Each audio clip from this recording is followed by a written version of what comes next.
السلام عليكم ورحمة الله وبركاته. أهلا بيكم في قناتي كوكتيل ابتسام صلاح. ازيكم يا حبايبي، عاملين ايه؟ أتمنى من ربنا تكونوا بخير وبصحة وسعادة وهنا وسرور. النهاردة هنعمل صينية في البيت من صواني حضرموت، فيها كفتة ولحمة وكمان ممبار وفرخة جميلة وصينية من الجلاش. الكفتة عندي هعمل مقاديرها عبارة عن بصلاية وبقدونس مقطع ونص كيلو من اللحمة، وكمان بيكنج باودر، والبيكنج باودر ده هنحط منه نص معلقة كبيرة، وهنحط كمان معلقتين من النشا وكل التوابل اللي انتوا بقى حابينها. فلفل طبعا بصل باودر، توم باودر، فلفل، بهارات لحمة او كفتة زي ما انتوا حابين، وكمان هنحط شوية من القرفة، ملح وفلفل. نضرب كده الخليط كله مع بعضه تمام، وما ننساش نضيف نص ليمون. طبعا انا كان عندي ممبار عملته، واللحمه سلقتها، والممبار حشيته وسلقته وظبطته تمام وجهزته بس ما صورتوش، واللحمه كمان سلقتها وحمرتها بس طبعا ما صورتهاش علشان ما اطولش عليكم الفيديو. بس حبيت ان انا اوريكم طريقه الكفته اللي انا عملتها، وطبعا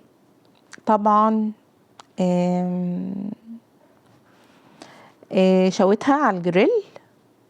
وكمان بدأت بقى ان انا اخش بقى في تتبيلة الفرخة تمام، عشان نجهز الصينية كده بسرعة بسرعة ونلحق ايه المواعيد بتاعتنا. طيب جبت ايه بقى؟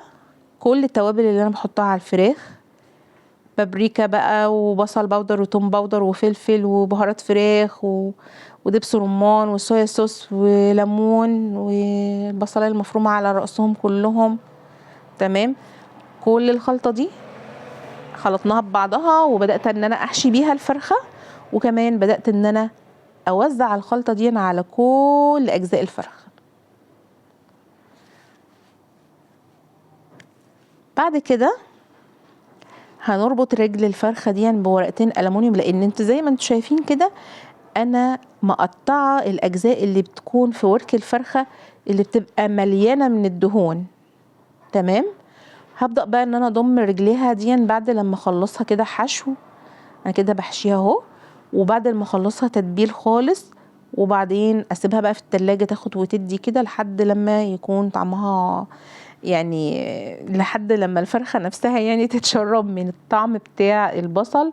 وطبعا هبدأ ان انا اسويها،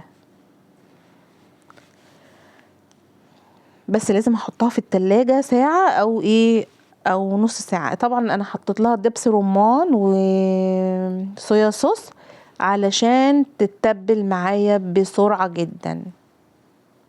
هتستوي بقى ونحمرها وتبقى كده تمام. باقي ايه بقى في الصينية؟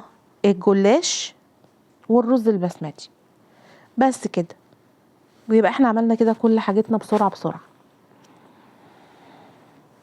هنزل في الطاسة كده ببصلاية ومعاها شوية من السمنة، وهبدأ ان انا اشوحهم، وانزل عليهم بالفلفل والملح وبهارات اللحمة.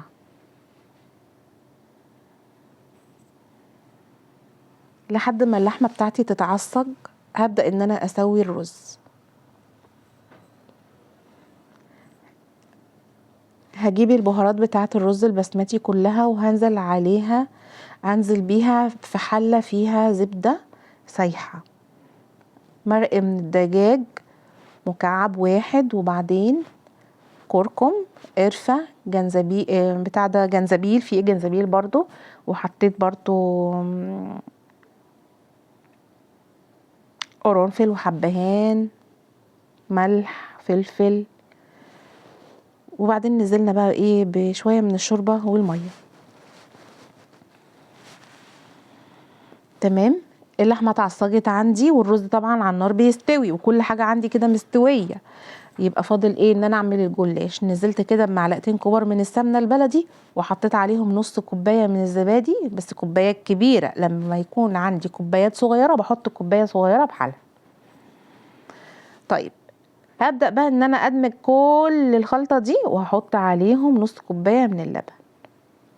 ليه؟ هتخلي بقى المزيج بتاعي ده لين، تمام، وهتخلي الجلاش بتاعي طري جدا جدا جدا، وطعمه خرافي خرافي بمعنى كلمة خرافي. جربوه كده وقولوا لي هتوصلوا معايا لايه. لو عجبكم الفيديو بتاعي ما تنسوش تدعموني باللايك بلايك وسبسكرايب وكومنت. حطوا اللايك اهم حاجه، ما تبخلوش عليا بيه. تمام، سبسكرايب وكومنت، وما تنسوش كومنت بقى، يعني عايزاه بالاخر، يعني عايزه مدح، كل الكلام مدح.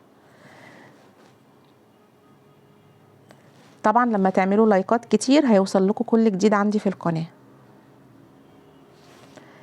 نبدأ كده نحط الطبقات دي بين طبقات الجلاش، الدهانات الخفيفة دي نحطها بين طبقات الجلاش. تمام،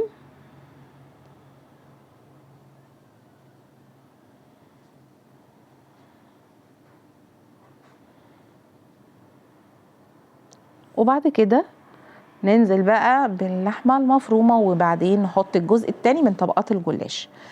قطعنا الجلاش هندخل بيه الفرن شوية، نكون عملنا مزيج بيض مع لبن مع شوية من الفلفل الاسود مع حبة من الملح، وبعدين نحطه على وش الجلاش ونديله لون. نحمر بقى الايه، السمبوسك بتاعتنا، وكمان نحمر الممبار، ونرص الصينية زي ما انتوا شايفين. في الحقيقة هي أكلة هنية 100%، تنفع في العزومات وكل حاجة، تحفة جدا جدا. تسلم ايديا وحياة عينيا.